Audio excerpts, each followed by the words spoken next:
This is a very exciting time in HCC drug development. While we've been disappointed with some of the phase 3 studies completed to date, we recently had a positive phase 3 study, so that gives us hope that we can make a difference in this disease. There are several ongoing phase 3 studies that we're waiting to read out with novel mechanisms. Tivantinib, which targets the hepatocyte growth factor receptor. This will be perhaps one of the first studies evaluated in a biomarker-selected population. The feeling is that high c-Met in tumors is a bad prognostic sign, and that patients who get tivantinib that have high c-Met might get a benefit. And that's based on a phase 2 study that was done a few years ago that showed that in a retrospective analysis, patients who had high c-Met were the ones who really got a benefit to tivantinib. Cabozantinib is a c-Met plus inhibitor, I would say. It hits several kinases. It's been evaluated in second line, but unlike tivantinib, it is not in a biomarker-selected population. It was initially evaluated in a mixed population of both sorafenib-naive and sorafenib-progressing patients, and that study has completed accrual, and we'll have to wait to see the results. There is another biomarker-selected population being evaluated, and that is with ramucirumab. Here, the biomarker is elevated alpha-fetoprotein, and that, again, was based on a retrospective review from the initial phase 3 study with ramucirumab, targeting vascular endothelial growth factor that was negative. But in retrospective review, the patients who had a high AFP had a poor natural history, but they also were the ones who got a benefit from ramucirumab. What are the most promising targeted therapies in HCC? That is a good and important question. As mentioned before, we had a couple of negative trials, not only in first line, but also in second line. But out of these negative trials, we have learned that there might be some subgroup of patients that might benefit from specifically 2 drugs. One is ramucirumab. So the REACH-1 study was a negative study. In the overall population, we were not able to achieve a significant survival benefit in second line. But what we have learned is that AFP is a very interesting clinical biomarker. When we look at the overall survival data in the placebo group of patients with a high AFP level, it was very short, only 4.2 months. In comparison, patients that had a lower AFP levels below 400 nanogram per milliliter, overall survival was much better, around 11 months. So high AFP levels are a prognostic marker in HCC.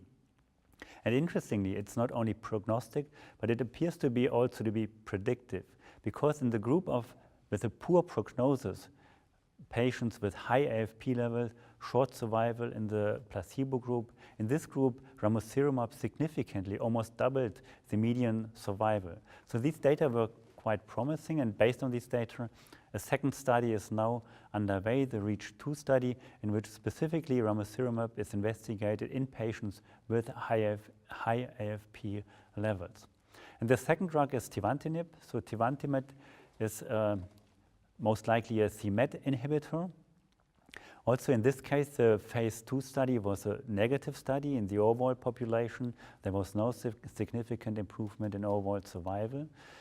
But what the investigators have done in the study, they have looked to which patient could benefit from this c-Met inhibitor.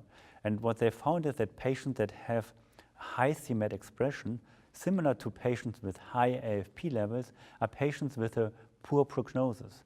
And in this poor prognosis group, again, tivantinib significantly improved overall survival compared to patients with a low c-Met expression in which tivantinib was not as active. And based on these data, similar to the REACH-2 study, a second larger phase 3 study has been undertaken for tivantinib, in which specifically patients with high c-Met levels are included.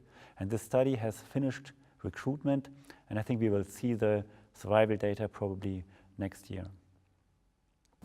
Perhaps the area that has the highest interest is with the monoclonal antibodies against PD-1. There's been very intriguing data presented at ASCO for the past 2 years with nivolumab in a single-arm phase 2 study. In the population of liver cancer patients they evaluated, there was a fairly high response rate. Again, responses isn't something we usually see with liver cancer, but in the range of 15 to 20%. And those responses were typically very durable. There were a few complete responses. And if we look at the role of immunotherapy in other diseases we treat, it's clearly having a big impact. So there's a lot of excitement on 2 ongoing phase 3 studies. There's a frontline study of nivolumab versus sorafenib for newly diagnosed advanced liver cancer. And there's a second-line study for patients who progress on sorafenib looking at pembrolizumab versus placebo. Checkpoint inhibitors are currently probably used in all indications, and there's now cancer in which they have not been tried. And similar, we have also first data in HCC, both for PD-1, PD-L1 inhibitors and also for CTLA-4 inhibitors. The question is, what is the best time to use these drugs? So we have a small study which has been published last year at ASCO, in which the CTLA-4 inhibitor has been combined with local therapies, RFA and TACE. And what we have seen here is, it was a small study, that it's safe and that we can most likely combine these systemic therapies with local therapies. And I think I think this is a very promising approach to really combine systemic therapy and local therapy in our patients with HCC. Larger studies have been undertaken with nivolumab in HCC.